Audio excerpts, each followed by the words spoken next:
Hello, happy Friday. How are you doing? If you're new, please like and subscribe. I was going to do a video today because I'm going on holiday in a few minutes, in a few hours. So I thought I'd just come on and do a quick chat about the Palace game, Enzo Fernandez, and discuss our Champions League draw that happened yesterday. I keep hearing a lot about the Champions League draw. Group of death, group of this, extremely difficult, etc., etc. Now, that isn't to downplay the importance of doing well and going straight through to the knockout round. The playoffs, their hard work can throw up some tricky ties. When you look at Arsenal's run to the Champions League final last year, come on, Bayer Leverkusen, Sporting Lisbon. They played Bodo Glimt at some point. I can't remember. The Atletico Madrid in the semis. I mean, thank you very much. Thank you very much. But that brings me on to our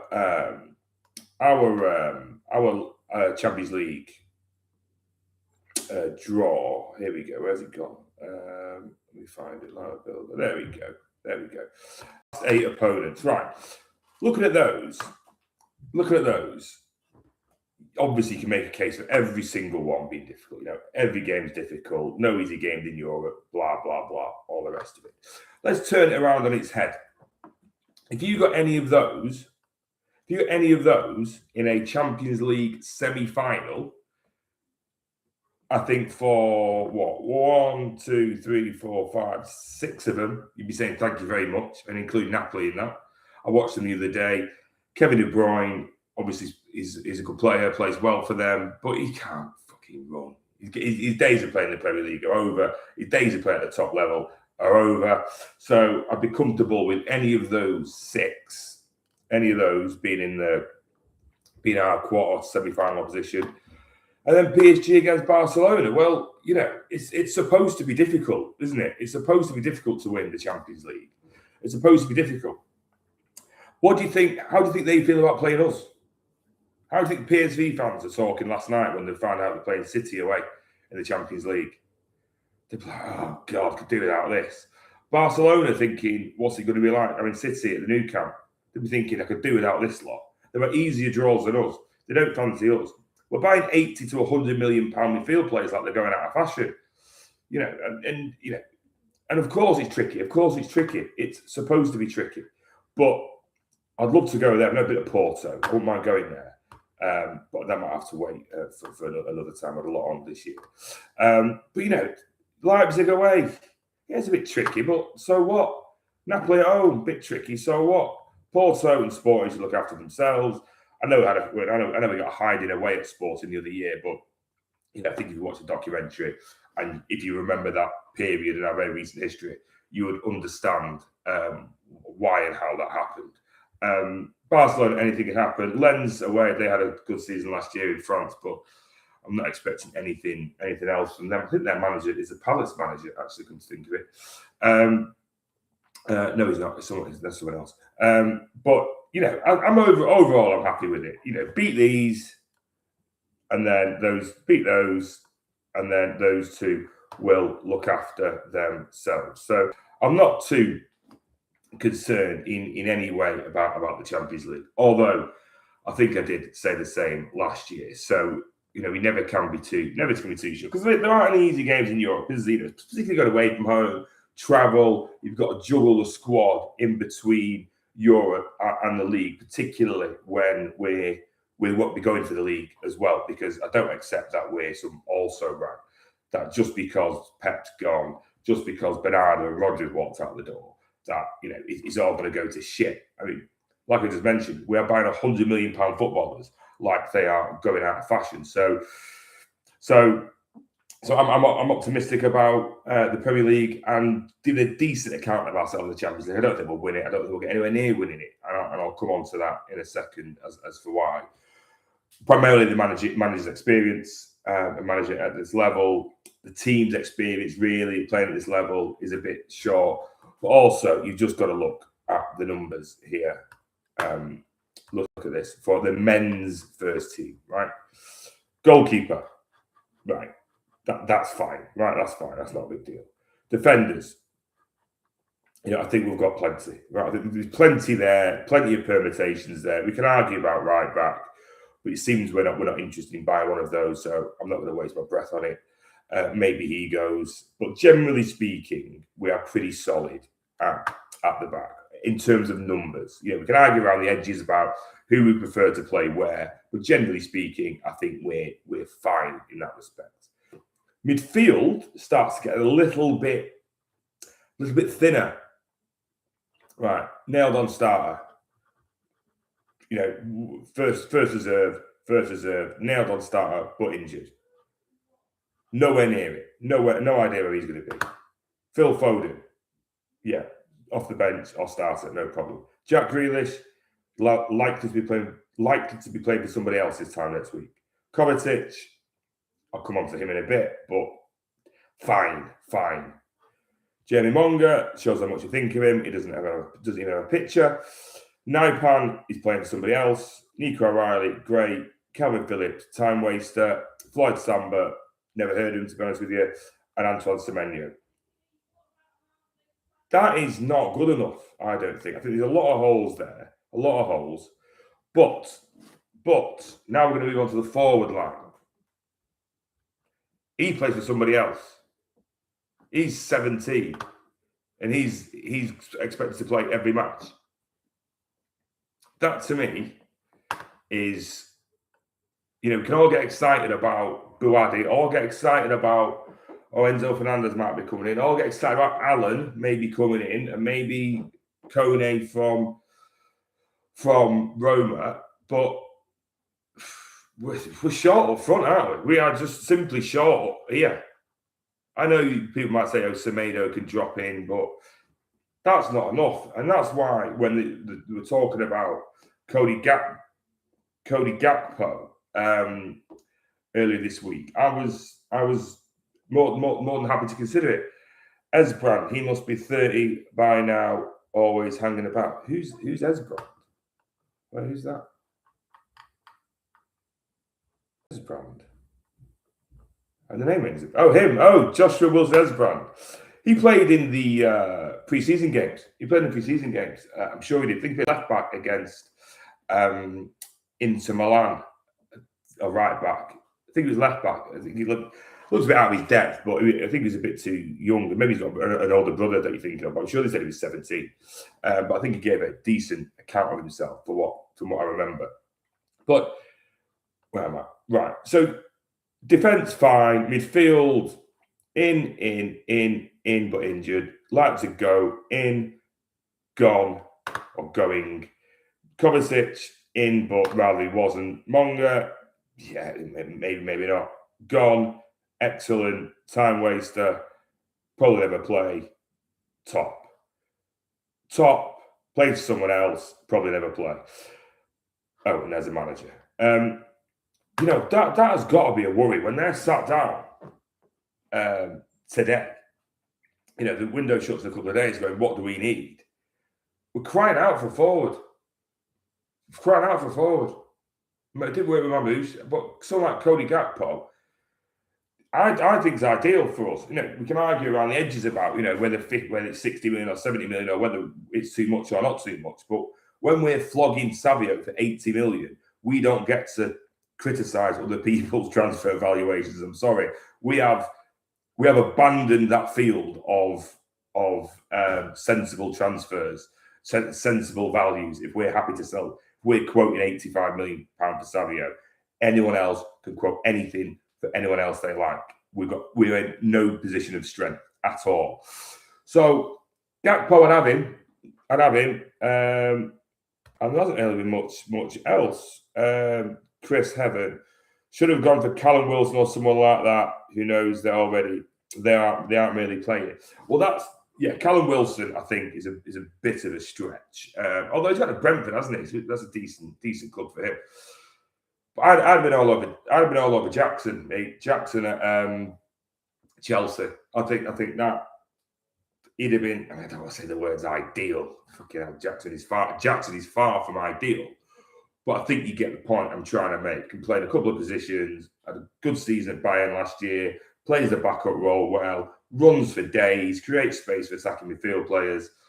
And, I know what I say, he knows where the net is, but, he scores a few here and there, doesn't he? So I'd have been happy with someone like him. But listen, I'm away for the weekend. I get back Monday.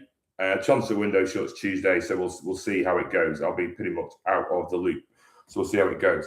So I'll move on to today's game, away at Palace. I think it's a big game. This big game.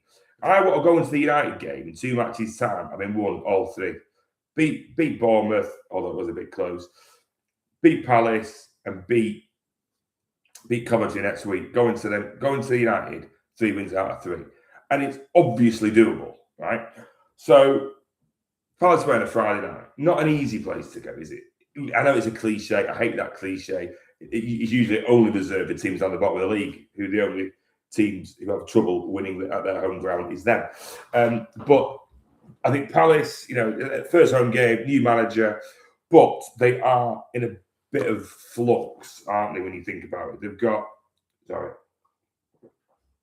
They had their centre-half get injured. They got beat away at Everton on Saturday. Their centre-half got injured on his cruise ship, probably out for the season. They've sold Lacroix to Chelsea. Sarr, the midfielder, wants out. Mateta, the forward, had tried taking him to court this week to invalidate his contract. It's not the sort of preparation a new manager wants, is it, for a home game against City? But I imagine once both teams take the field, all of that will be forgotten, and the fans will be behind them 100%. Particularly if Palace start well, get it forward quick, start to be physical. But they're a bit. It's a bit tricky in to that Palace. You can't really plan at the moment. They've just got that Disasi in from Chelsea, who I am amazed is a Premier League football player. I am blown away that he has made a career at the top level, because I think he's shite. But they have got Tommy Assen, the guy who used to play for Arsenal, who I quite like, actually. I think he's injury prone a bit, but I genuinely speaking, I quite like him. But I expect us to win. I don't expect it to be easy, but I expect us to do the business. So I'll just show you my Is it my predicted starting lineup, or is it just what I'd have? And do comment and suggest alternatives if I've forgotten somebody. But I've just been through. If you joined, I've just been through our squad, and we are, apart from defence, we are quite thin on numbers. So Donnarumma in there, I think that is, obvious. Although my cousin's not very happy. She ordered her son the Donnarumma 25 kit. The next day they changed him to number 1, so she's not very happy with City or him, but let's put that to one side. So Donnarumma in there. Nunes right back. I think that is... Nunes is unavailable again, apparently. Right, okay. I thought he said he was available, so we'll have to change that then. So who's going there? Who's going to... How do you take him out? Remove. Well, I'm going to go for Kusanov. I can't spell his fucking name, but right, there we go. We get the idea. So I'll have Kusanov there, because I think Rico Lewis doesn't have the physicality for Crystal Palace. There's every chance it's going to be an up and down game. And Kusanov, I think, is probably best suited to just play it safe, maybe overly safe, because it wasn't great in the Charity Shield, was it, in playing right back? But I think it's something worth trying. And again, goes back to what I'm saying about the squad. It is a bit weak in places, but I'm not wasting my breath talking about a right back, because I don't think we're going to get one. I can't see him doing anything mad, like playing Bouadi at right back for his debut and then asking him to move into midfield. I accept this guy's brilliant, this kid's brilliant and all the rest of it, but that is pretty much hanging him out to dry, in my view. This website is painful. So many bleeding adverts. Right, so centre-halves, I think they pick themselves. I do anyway. Ruben Diaz, Mark Guéhi. Guéhi, excellent last week for the best part in terms of work rate and effort in midfield, but I don't think anyone seriously suggests he should be in midfield for this week. Worried Worried we see Mark Gahey in 6 again. I don't think we will. I think you try that once at home to Bournemouth. You get away with it. You accept you got away with it. You accept that. It was all right, but fucking hell, we're not doing that again. So I expected to play centre half with Diaz and Guardiola at left back. I think Guardiola shows that he needs to get into the box, given his finish against Bournemouth. And I think with the World Cup, with all the rest with Nico O'Reilly, I think easing him back into the season, stick him on the bench for today's game. I don't see a problem with that. Midfield, I can see Anderson being in the Charity Shield. He sort of did this, didn't we? Left Kovacic there, but against Bournemouth, we did that, and Gahey was around here. So if you can get Kovacic around here and leave Anderson there, then I think that probably works until we get Enzo. I'll come on to him to finish. So reluctantly, I'd have Kovacic starting. Reluctantly, but again, I've gone through the squad and I don't see any other viable alternative. Doku's injured, so he's going to be Semenyo left wing, Foden right wing. I mean, his effort against Bournemouth was good. End product not so great. Didn't really look like scoring, but early days. Cherki, I think when you play him away from home, you're taking a chance that he does absolutely nothing and the game just drifts by him, or he does something special and he scored 2 goals in half an hour and it's all, and you're home and dry. And again, we can't play. There's no one else. So Cherki's got to start, and then obviously Haaland up front. I mean, we might see Grealish off the bench, and who else is off the bench realistically? O'Reilly off the bench, maybe. Grealish off the bench, maybe. And Boadi, maybe if we're cruising, he can get on. I certainly wouldn't want to throw him on if we're struggling. I can't see Boadi playing. I know people talk about how good he is, and I'm sure he is. Of course I do. But I can't see him being thrown in for Palace away. I can't see it. Do we see Josko playing a bit higher on the left-hand side? Yeah, I hope so. And then Semenyo can come in and support Haaland a little bit easier, can't he? We'll just do something like this, hopefully. So he comes up here, he goes there, he can go there, he can go there, he can go there. And then we've got quite a bit of stability if the ball breaks as well. So, I mean, I think that's a goer. I really do. I don't want to see any more centre-backs than that, really. And that's enough, isn't it? We don't need to be playing, I don't know, him there, him here, Rico Lewis, wing back, or Victor Hayes throwing him in, or anything like that. I think if we just keep it simple. And someone just said then, look at that. I think we need 2 more midfield as well. Have a look at this. Anderson, Boadi, he's not really a centre midfielder. He's not a centre midfielder. I don't know what he is. He's not a centre midfielder. He's not a centre midfielder. He is, but he's old and injured. I don't know what he is. Yeah, you can class him as centre midfielder, but I prefer him at left back. He's playing for somebody else. They haven't even got him a picture, and he's a winger. Don't know the first thing about him, and he's not a centre midfielder either.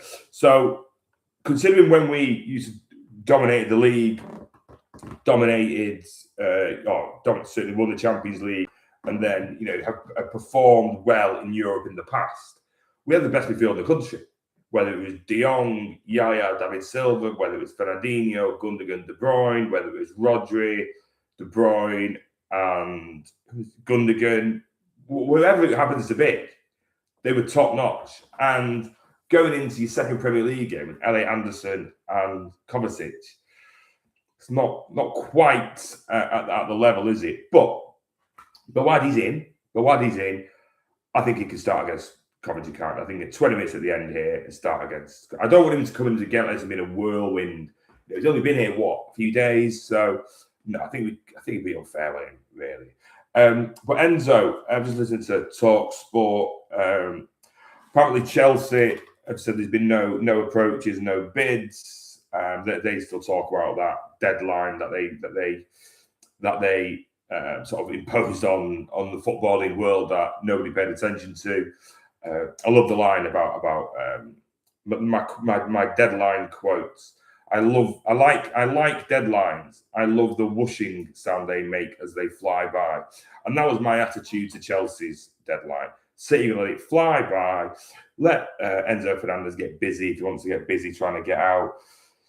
But the downside of that is that was the price.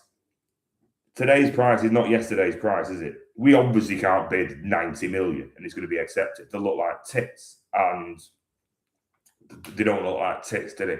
So they've been linked with someone from Monaco today. Name escapes me. They just mentioned it on TalkSport before I came on.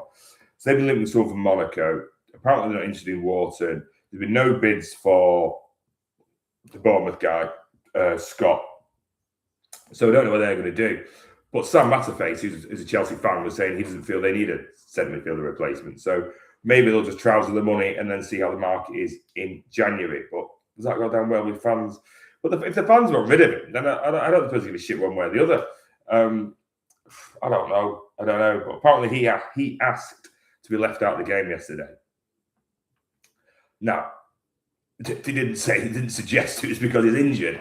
The inference being he doesn't want to risk. He doesn't want to put his move to City at risk. So I don't know. I don't know where I sit with Fernandez. Well, I sort of do know where I fit, but I'm not sure if it's a position that I can hold for very long. I mean, my view is he's pretty good. He's not worth the money. Is he worth the baggage? Probably not. But the manager wants him. Now, is the manager going out like Cheddar Bobby and just going to shoot himself because this guy ends up being a flop, or the fans hate him, or don't go well, and he starts stamping his feet and he wants to go in 12 months back to Madrid or do something else other than be at City? I don't know, because when you get this guy, you've got to tell him, listen, we're not putting up with any of your shit anymore. This is it.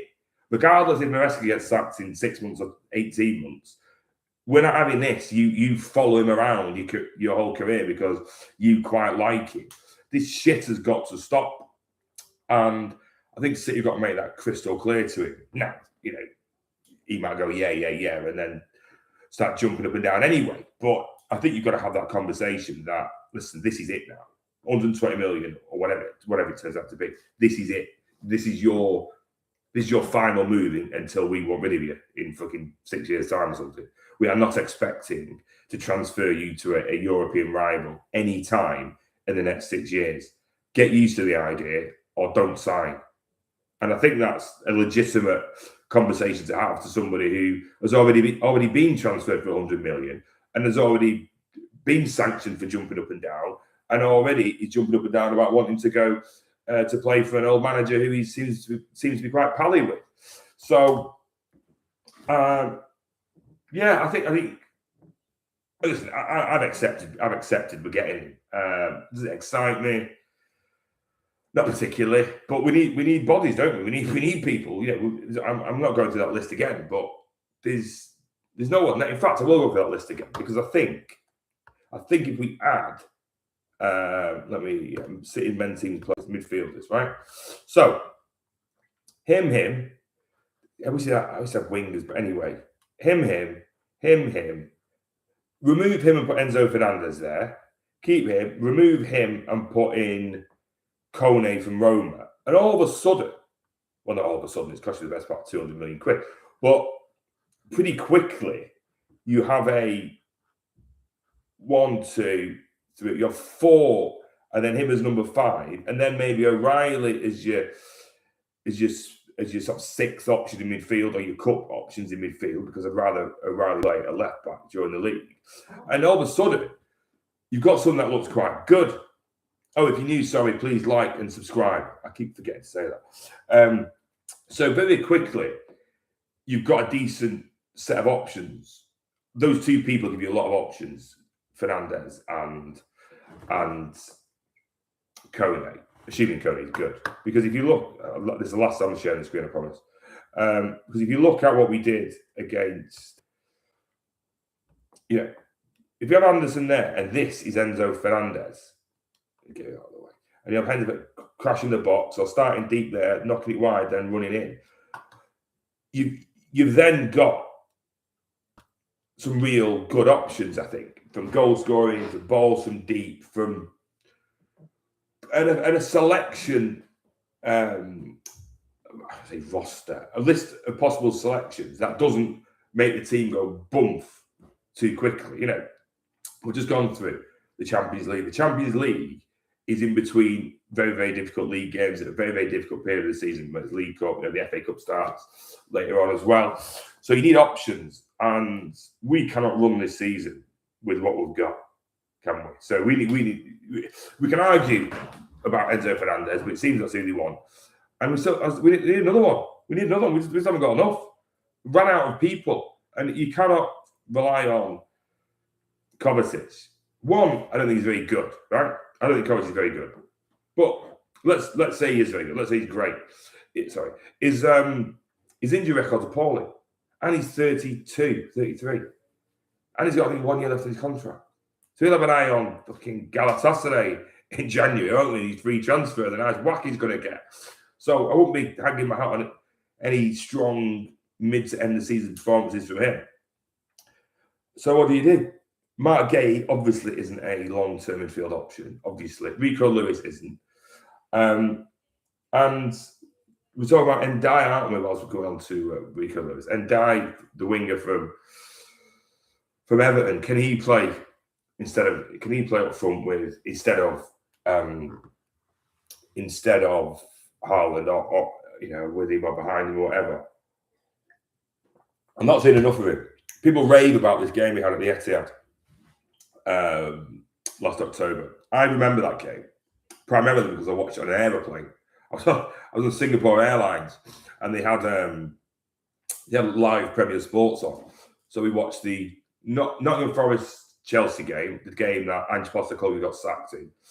Then it was City and Everton, and then it was, well, that's pissed by the end of it, so I can't remember who that was. I think it's Leeds. So he stood out in that game, particularly in the first half. He ran at all, missed a sitter.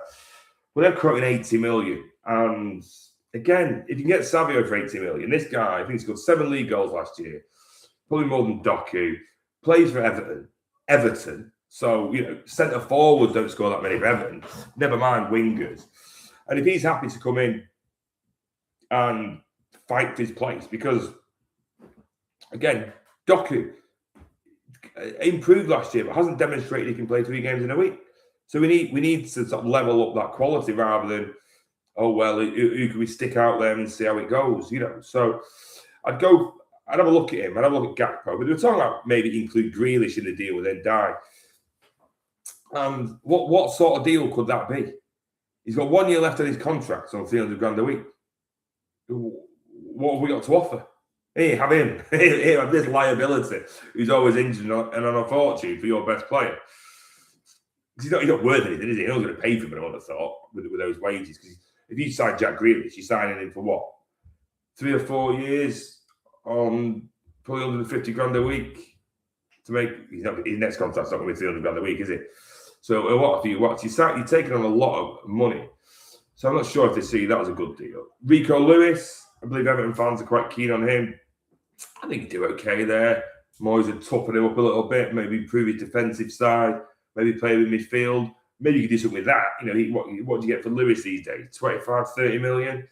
I think that's decent enough. And we can have opens the conversation, doesn't it? But you know, the teams are playing games this weekend. And the window shuts on Tuesday. And it's a bit late for opening conversations. But maybe they've had conversation with this Ndiaye. We were linked with him ages ago, before the summer. Then it seemed to die on the vine. Then he was linked with Saudi.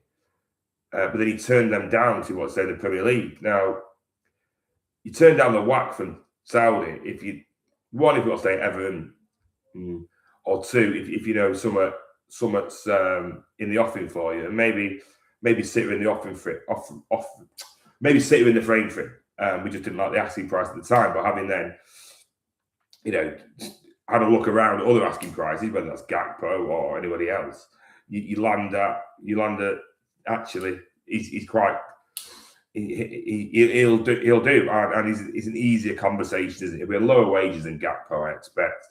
City will obviously or presumably find it easier to deal with deal with Everton than Liverpool, given the history of I'm not saying history of the boardroom, but Liverpool see us as competitors, whereas Everton wouldn't necessarily see themselves that way. So it's going to be interesting the next few days, ins and outs and whatever else. But I'm not too happy with the way this is going, because this is a high wire act, right? This is the Friday before the window. The window shuts a couple of days. We've got a game today, and we're asking, should our centre half play midfield or not? I think this work should have been done. And I know the bean counters are there going, well, if we get to the last day of the window, we can get a better deal. Well, there's a cost of doing and a cost of not doing, isn't it? You know, if you don't do and you drop points against Palace, and everyone looks like tits, we look ill-prepared and desperate. Obviously, if it comes off, you look like a fucking genius. And you can go back to your boss and say, listen, we won the games and I've saved us a fortune. Where's my bonus? But again, like I say, it's a high wire act. But I'm going to miss it. I'm going to miss the game. I take off more or less when it kicks off and land when it finishes. So I'm going to miss it, which is unfortunate. I don't think I can ask the pilot to keep me updated. I think that's sort of things frowned upon. But and it's Ryanair, it's not a Singapore airline, so there's fucking no chance of a telly. So we'll see how it goes. But I think we'll win. Just 3-1. 3-1. Haaland to get 2, Cherky to get 1, and I don't know, some Palace player to get 1 when we're already home and dry. But yeah, they're a bit all over the place. New manager, a lot of injuries, players want out, not settled. Whilst we are looking for players to come in, everyone who's unsettled is fucking gone. So everyone who's here is here more or less Grealish, less maybe Rico Lewis, but I'm not counting Etcheberry, people like that, because they're not going to be particularly involved anyway, nor do they have a particularly sort of large influence in the squad. So we'll leave it there. I'm confident about the Champions League. I think we'll get Enzo Fernandez, and I think we'll win today to sum up. If you're new, like I said, do like and subscribe. If you're not new, do like it anyway. And I'll be back. We're back probably Tuesday to sum up the weekend and see how the transfer window is going. So, yeah, here we go. Onwards and upwards. Take care.